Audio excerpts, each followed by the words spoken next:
When I heard that there are children living outside the county in group homes and children's homes, I started thinking about what that means to some of these young people whose home and heart are in the mountains. They're being ripped away from their family to begin with. You don't want to rip them away from their church family and their school friends. And to be able to keep them here in Jackson County in a foster home that is around all that, then they're not having so much stripped away from them. They have enough taken away from them in the beginning, and it's not their fault.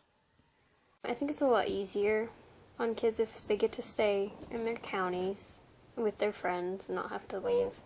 It's important to have Cherokee foster homes. The kids are still in their environment. They're still exposed to their culture, to their heritage, to keep that going on so it doesn't die out.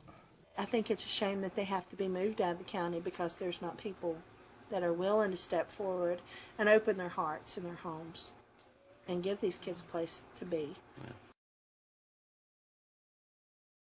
I just felt like I was just a familyless kid. When children come into my home, I try to instill hope in them by encouraging them in their studies, encouraging them things are going to get better. Yes, this is a scary thing to go through. You can't help but be sad. It's okay to cry, and just give them hugs and love them. She takes care of me. She's really fun. She reads to me every night and lets me watch TV. And whenever I eat my dinner, I get candy. They tell me all the time that they really care about me and they just want me to be safe. No matter what, they don't just give up on me. They're always there for me. It's pretty cool. There's a whole lot of aspects go into being a foster parent, and just being a good parent is not enough. You have to learn different ways of parenting. That was very difficult for us to do. You learn as you go. Coping mechanisms. You learn as you go. You might pick up a few things at first, and then 6 months to a year or down the road, you might pick up on something else. I treat them just like my kids. When they go to bed at night, tell them good night, everything. They help out with chores just like my kids. They're treated just like a member of the family, and they are a member of the family. You don't have to worry if tomorrow you're going to have clothes on your back and you're going to have a roof over your head. You just get to worry about your school grades. School grades. Make A's, B's, C's possibly. I might let you get by with that, but no D's and F's. When fostering, you have to have a lot of love and compassion for the kids. You have to believe in second chances. Because we didn't have the opportunity to raise Jesse from birth, he came to us with his own set of values and beliefs, and Jim and I had a different set of values and beliefs. And I think that what I learned from that was really wanting to meet Jesse where Jesse was. I thought because I was single at the time that they wouldn't approve of me, but that's not the case at all. Single people can be foster parents. I was really relieved to watch a video of another couple in another county who lived in a mobile home. And I was like, well, great. You can be a foster parent if you live in a mobile home. We are not rich. Never have been, and unless we have a rich relative that we're not aware of, probably never will be. You just have to be a person who loves children unconditionally and are willing to give them the best home possible. Be willing not to give up. It has to be something that you keep on, and it's very rewarding, but it is time-consuming. It is something that you have to go into it with your whole heart. Every night before we went to bed, my foster parents would come in and we would pray, and they would ask me if I wanted to pray, and I would always pray that my mom was going to be all right and that Preston was going to be okay and that I would make it through it. All the kids that's been in my house, we've taught them to say the blessing in Cherokee, so when they leave and go home, they're able to say the blessing. And learning the language is a big thing of mine, you know, for my kids and any other kids here.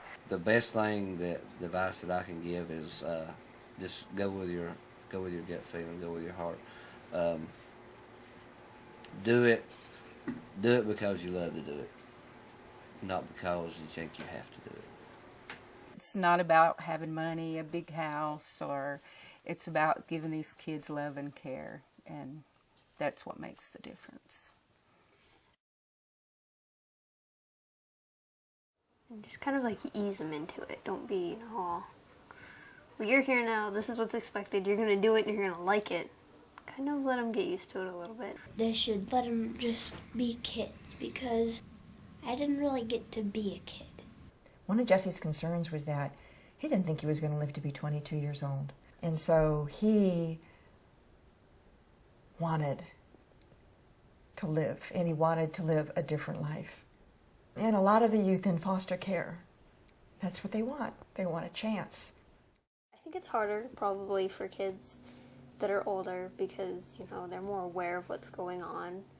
So it's harder for them to have to leave their families and all that. And I mean, I think they definitely appreciate when somebody wants to adopt them. You know, it makes them kind of feel like, you know, hey, somebody does love me and want me. I've lived with Preston my whole life, and he may be like the brother I never wanted, but still, I love him. And it wouldn't be that great if he wasn't there, because I wouldn't be able to talk to anybody if I didn't trust somebody or I didn't think they understood.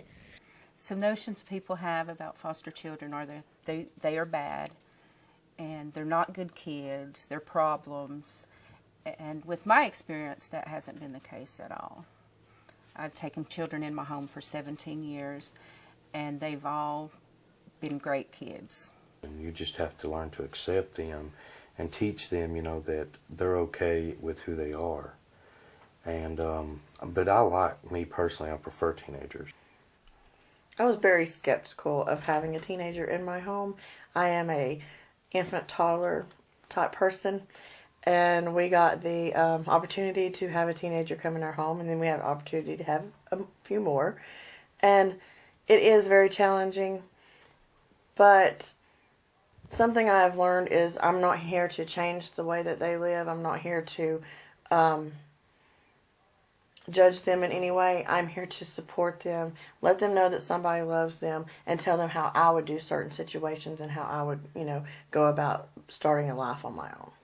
My adopted mom, whenever I'm sad or really mad or whatever, she'll ask me, she'll sit down there in my room with me and ask me if I want her to leave, and if I do, then she'll leave and just let me be, and if not, then she'll sit down and talk to me about it. You know, when Jesse was ready to talk about it, we were always ready.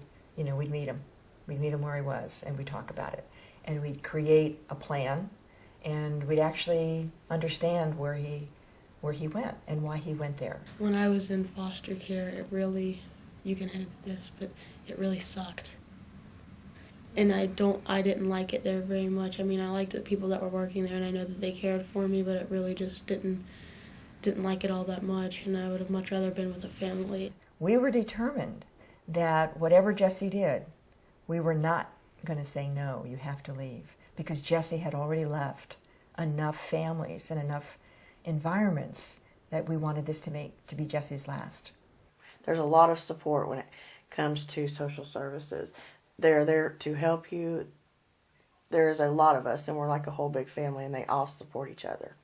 They are professionals who are dedicated and committed along with you to helping create an opportunity and a safe place for these teenagers to really grow into their own in a healthy and safe way. For me, being a foster parent, some of the rewards is I get to watch the little kids grow. I get to watch them do this, talk and walk and, and all that stuff. And be a part of some of the things I missed out on my own kids. The biggest reward for me in foster parenting is seeing the children grow and just knowing that someone's there. And I always let them know that anytime, even when they go home. They're welcome to come visit. They're welcome to, if they ever need anything, I'm here for them. There's a whole other world out there that they can see. Sand, get to play in the sand and get to splash in the water. Yeah. And there's just so many little things that we take for granted that they've never been exposed to. The rewards, whenever we are 5, 6 years down the road and we have helped 30 kids, that's a great reward to say, if it wasn't for us or if it wasn't for another family that decides to foster, these kids wouldn't have anybody. And we've helped them. Maybe just a small part of their life, but we've helped them. It was so rewarding to get to watch Jesse experience some of the firsts in his life. Jesse wanting to paint his room his own colors. And I said, great, let's go pick out some colors together. We'll make it your room. Well, I was surprised when he picked out blue and red because Spider-Man was his hero. And so Jesse and his buddy painted the bedroom blue and red, which didn't quite go with the rest of the house. Today I asked one of our foster kids, pick out your favoriteest meal and we'll go buy it and we'll have that for supper. And he just got a smile on his face and told us what he wanted. We have a really good meal, and he tells us we're the best foster parents ever because that's his favorite meal. So it's very rewarding to hear them say that because you can tell they love being here, and we do make a difference in their life. He had never been allowed in the kitchen to cook his own food. And so it was really fun to watch Jesse heat up hot dogs in a microwave and get, a kick out of cooking eggs and just being able to help us in the kitchen. The biggest challenge for me is my 2 younger children, my biological children, getting them used to the idea of having kids come in and out of our home. And at first it was trying, but we have started so young that this now is their way of life. It helps them be more thankful for what they have. And I always tell them we may not have a lot, but we have a lot more than a lot of other people. I've got a 15-year-old in the house, and she gets to see that, if I were to become a single mom, this is how it could be, or if I were to make the decision to do drugs or alcohol. They get to see that life's not always perfect. Some of the things I did is I let my little boy draw pictures of how he felt about foster children coming in. We explained to him that they would be here for maybe a short while or a long while, but we were helping them and they would be part of our family. We initially had a lot of concerns that we would be able to meet Jesse's needs. Jesse is African American.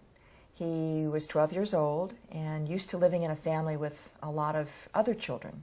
And Jim and I live in the country and don't have siblings for Jesse, and neither of us had parented before. It really makes a difference when the parent shows you that they care about their kid, that they are trying to change and get their child back. And it kind of helps it along. If you had a parent that didn't really care, it would be completely different. So, I think shared parenting is a great thing for foster kids because, the kids, they need that too. At first I was very skeptical because I was one of those that was afraid of shared parenting. Now I have one foster son that we are doing shared parenting with, and I love his dad, and I love his dad's girlfriend, and you can tell how much he really loves his son, and they make mistakes, and then if they really love their kids, that's why they're here. They're here to fix the problem so they can get their kids back. You do need a break sometimes. You need to get away and, just collect your thoughts and realize it's okay to do that. In working with the Department of Social Services, I rely heavily on them for support. If you need a break, they will help you get that break. So don't ever overwhelm yourself because you don't have to.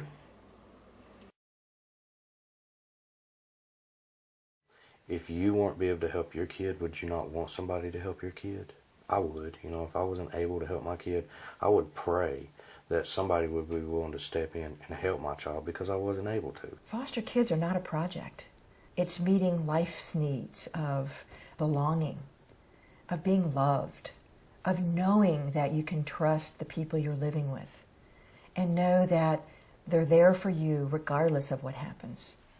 I think it's important for us to have Indian foster homes here on the reservation because everywhere you go, anybody you talk to, you hear, we've got to take care of our children are our future, but exactly what are we doing to protect that future?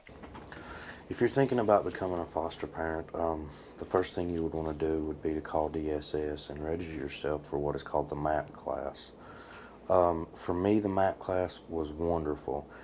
It's 1 day a week, 3 hours a day, and I could not wait till that day every week because our 2 teachers that taught us, to be foster parents, they were so great. And it wasn't like a regular class. We had so much fun. We laughed and we talked, but we learned at the same time. And I love the MAP class.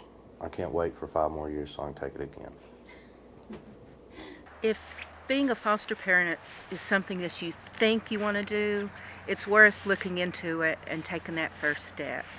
We need more foster homes here on the reservation so we can keep our children here. If you've got the gift of time and the gift to listen and the gift of understanding, that's what these young people need. Heck, that's what any of us need. Imagine what it would be like if there were enough families in Jackson County to give every child in foster care a home. It's up to us in our own community to raise our children.